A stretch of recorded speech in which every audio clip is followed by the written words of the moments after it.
এদিকে মিলছে না কাঁচা চামড়ার কাঙ্ক্ষিত দাম।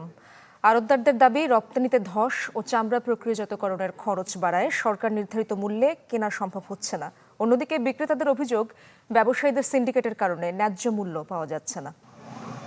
এবারও কাঁচা চামড়ার বিক্রিতে ধস, মিলছে না কাঙ্ক্ষিত দাম। ১৬০০ টাকা বলছিল আমার দুইটা, এটা বড় গরু, এখন এরা বলতেছে ১২০০ টাকা। সরকারের রেট দিতে ১২০০ টাকা, অনহারা দামই কয় না সরকারের। এবার এসে গিয়ে ৬০০, ৬৫০, ৭০০ টাকার ভিতরে কিনতে আছে, ৭৫০ টাকাও আমার মাল কিনে আছে। রাজধানীর সায়েন্স ল্যাব, হাজারীবাগ ও পোস্তা এলাকায় দেখা যায় গরুর চামড়া আকার ও মানভেদে বিক্রি হচ্ছে ৪০০ থেকে ৮০০ টাকায়। অন্যদিকে ছাগলের চামড়া প্রতি পিস মাত্র ৫ থেকে ১০ টাকায় বিক্রি করতে হচ্ছে।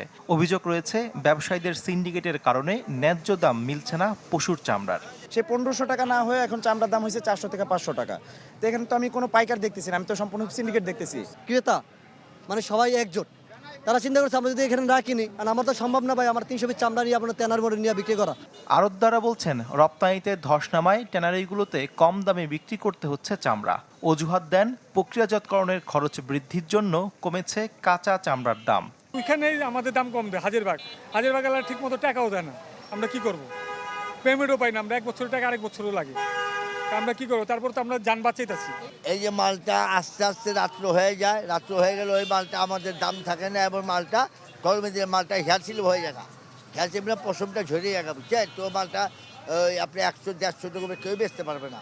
লিল্লা বোর্ডিংয়ের মাধ্যমে পরিচালিত কওমি মাদ্রাসা ও এতিমখানাগুলোর অধিকাংশের সারা বছরের খরচের বড় অংশ আসে কোরবানির চামড়া বিক্রির মাধ্যমে। প্রত্যাশিত দাম না পেয়ে তারাও হতাশ।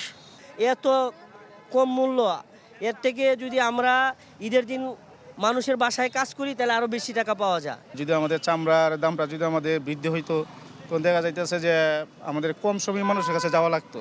পাইকারি ব্যবসায়ীরা বলছেন, বিদ্যমান পরিস্থিতিতে কাঁচা চামড়ার মূল্য আরও কমতে পারে। শফি মাহমুদ সাগর, চ্যানেল 24, ঢাকা।